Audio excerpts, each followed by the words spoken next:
a lot of the premise of the consolidation wave that hit the agency business in the 80s and then again in the 90s was really based on scale, and a lot of that scale was around media buying, purely and simply. More scale, drive prices down. Do thought leadership and creativity scale in ways that satisfy investors? Well, in 2004, Chuck and I had a long conversation, and we were sort of, I've been doing this, this is our 30th year. We're over 30 years old. And so 6 years ago, we were about 24 and a half years old. And I remember being in a meeting with Chuck, and this was at a time when the big multinational firms talked about, how many people, how many services, how many offices, how many countries. And Chuck really gave me a point of view, which has been really my guiding light from the beginning, which was it's all bullshit. That all that matters is the ability to do brilliant work, that clients follow the talent, and that ultimately financial success is a byproduct of excellence.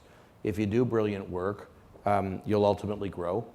And if you have the ability to sort of manage costs on some reasonable basis, you will deliver a reasonable rate of return.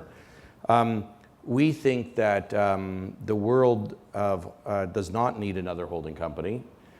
We think that there's a reason. MDC has been very privileged. We are the #1 financial performing advertising and media company in the world this year, both not only advertising and every media company in the world this year, 1 year, 2 year, 3 year, 4 year, and 5 year. We're up 67% this year. Our revenue won't be 500 million. It'll run rate, it'll be about 700 million. We'll grow top line 40% and 50% bottom line. By the way, we are a contrarian. We've invested 25 million in excess talent this year because we believe that if you build great, brilliant, creative capacity, you'll ultimately fill it. Well, because we've had the conversation, I completely agree with you. So in part, this is preaching to the choir. But when I kind of put a financial hat on, I look at the other companies, and they have, I think over the years, there's been less and less attention to creative talent. For example, we don't see, the industry used to be defined by these, big ticket competitions for, who could you get? And it was all about creatives. Now, the public focus seems to be on the media agencies and media people. It's all about technology. So there is a lot of contrarianism here. Well, there's two things that you have to keep in mind. Number one, that the smartest people who understand how consumers consume influence in a digital economy are very young. In fact, some of the people you probably never heard of, they're in their 20s or maybe their 30s. Mm-hmm. So you need to be on the lookout for emerging talent who understand this new emerging marketplace, who understand social media, who understand interactive, who understand the changing digital landscape. Number one. Number two is the reason why everybody else is focused on costs and managing expenses is because if you're not growing, that's the only other alternative you have to manage profitability. We have great confidence that if we invest in the most talented people, they will ultimately attract new revenue. We think financial success is a byproduct of excellence. So, but if you asked everybody else in this industry, do you believe in investing in talent? Of course they're going to say yes, they do. No one's going to say, oh, no, we think talent sucks.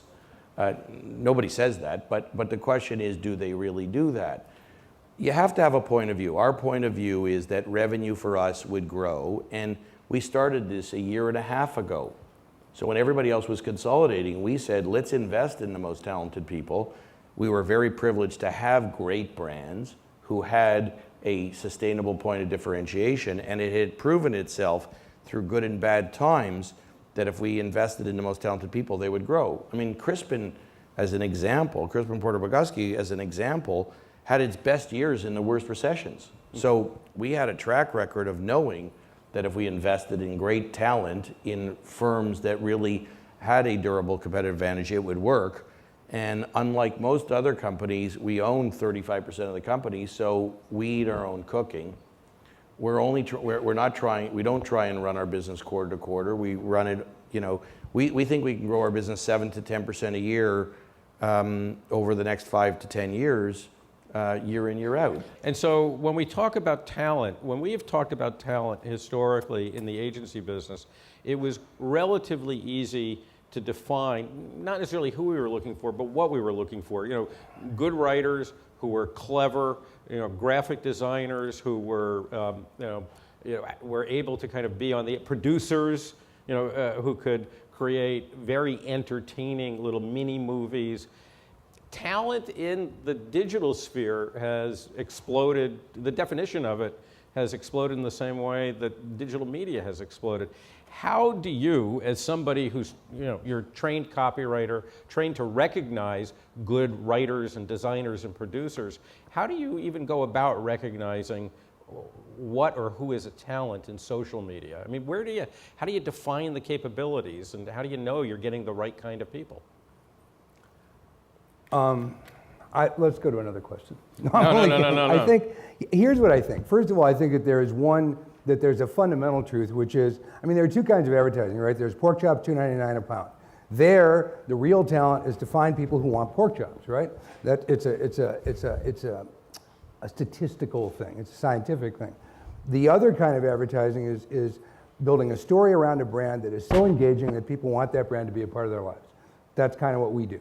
That's about storytelling. It's never changed. That's been true when, from the time radio started, from the time print started. People who can tell great stories around a brand that people care about and are interested in, that's a constant. And that's true today, regardless of the medium. So, But John Ford telling a story in film is an auteur. He's creating everything. He owns what he's saying. The techniques are different. The fundamental differences, there are two.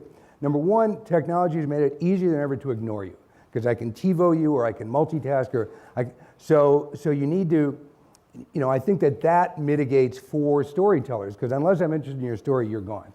Number two, people can interact, okay? So it's no longer announcing, now it's a conversation. And the technology that creates that conversation is really new news. But here's, in our agency, the people who do the best TV commercials also do the best interactive stuff. They do the best websites. They do the best mobile advertising, because they have the best ideas. Over the long run, who do you think wins? Mainstream agencies that are coming into the digital space, or digital native agencies? How do you think that competition is going to play out over the long run? I'd like Chuck to answer that first. I think whoever's got the smartest, most talented people. I'm not 100%. I think that right now, traditional agencies maybe have a little bit of an edge because they have more experience building brands, and they tend to have better storytellers because they tend to come from that world. But I think an AKQA or an RGA can learn to do that. So I think that there is going to be convergence, and I believe that more and more marketers are going to want one group of people to do it all.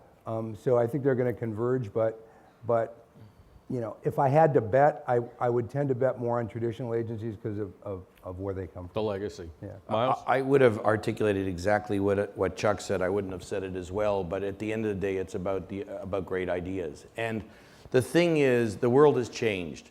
Clients actually love small and entrepreneurial. They want to find firms, today it's very different than 5 or 10 years ago.